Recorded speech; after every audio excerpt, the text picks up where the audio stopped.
un récital, un duo, un dialogue entre un comédien et donc un clavecin.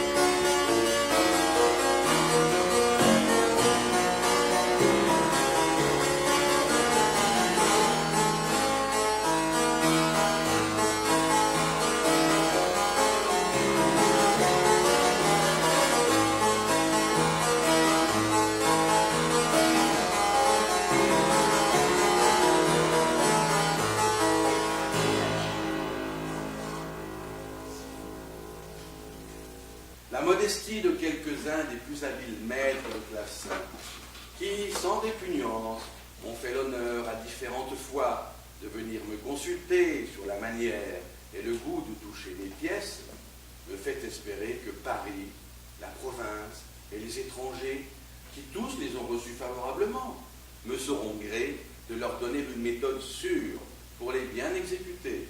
Et même, c'est ce qui m'a déterminé à la donner avant mon second livre de pièces. Pour être assis d'une bonne hauteur, voyons voir, notre claveciniste fait bien ce que dit ce cher François Couperin. Pour être assis d'une bonne hauteur, il faut que les dessous des coudes et des poignets et des doigts soient de niveau. Bien. Ainsi, on doit prendre une chaise qui s'accorde à cette règle. D'accord. La distance à laquelle une personne formée, c'est-à-dire adulte, doit être du clavier est à peu près de 9 pouces. 1, 2, 3, 4, 5, 6, 7, 8, 9, c'est pas mal. À prendre de la ceinture, donc, et une moindre proportion pour les personnes plus jeunes, ça va de soi. Le milieu du corps et celui du clavier doivent se rapporter, bien être au milieu.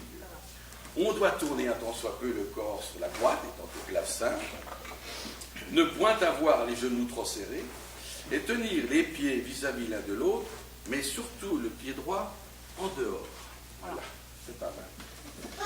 À l'égard, alors l'attention, à l'égard des grimaces du visage, Nicole, je vais te donner ce que nous dit. À l'égard des grimaces du visage, on peut s'en corriger soi-même en mettant un miroir sur le pupitre de l'épinette ou du clavecin, si vous ne voulez pas faire trop de grimaces.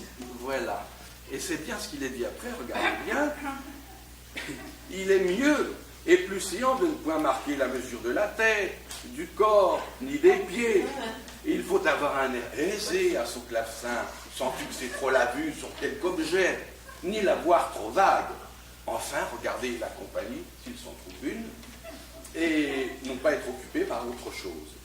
Les personnes qui commencent tard, ou qui ont mal été montrées, feront attention que comme les nerfs peuvent être endurcis, ou peuvent avoir pris de mauvais plis, ils doivent se dénouer, ou se faire dénouer les doigts par quelqu'un. Je vais m'en occuper. Voilà, c'est-à-dire se tirer ou se faire tirer les doigts, c'est bon. Oh là là, dans tous les sens. Cela met d'ailleurs les esprits en mouvement, et l'on se trouve plus de liberté. Oh vous, mes vieux amis, si jeunes sur la voie, qui comme moi des jours avaient porté le poids, qui de plus d'un regret frappaient la tombe sourde, et qui marchaient courbés, car la sagesse est lourde.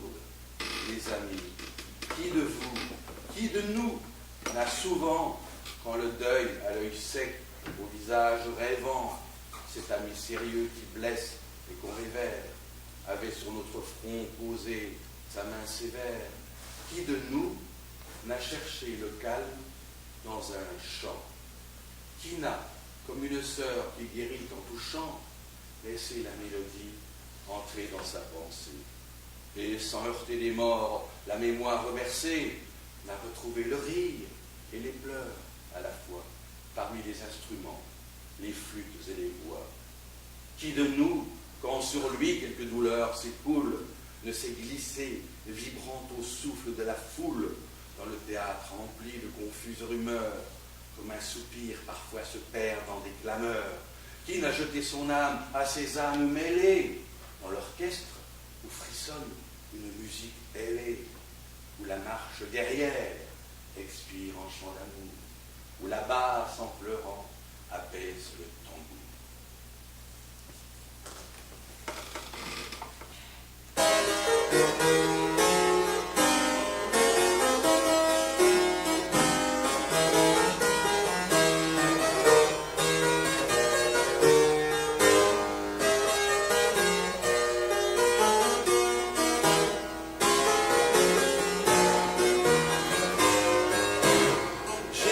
Moi-même qu'en fausse, et je ne suis plus en cet âge. Enfin, j'ai recouvré l'usage du vin, des verres et des pots. Adieu donc, belle amante, je bénirai le jour que le jus de la pinte a noyé mon amour.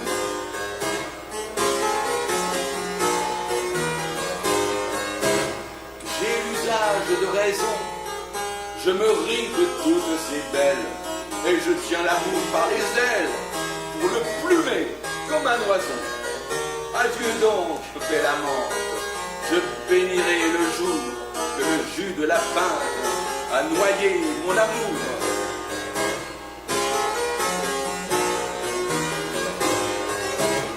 Je veux faire de son bandeau un torchon pour frotter mes bottes. Je veux qu'il en onde les crottes, où je l'escorche comme un veau. Adieu donc, belle amante, je bénirai le jour que le jus de la pinte a noyé mon amour.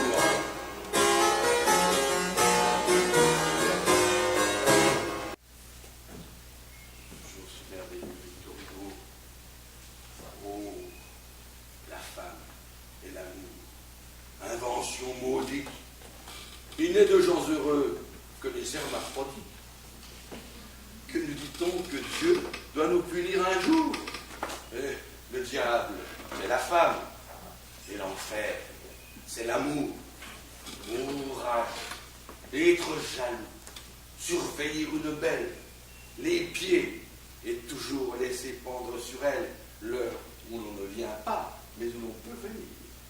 Se rider par le front, par le cœur rajeunir, compter ses cheveux gris, faire 1000 sauts, voir reluire autour d'elle un tas de jeunes drôles, n'oser rien accorder, n'oser rien refuser, être heureux pour un signe et fou pour un baiser.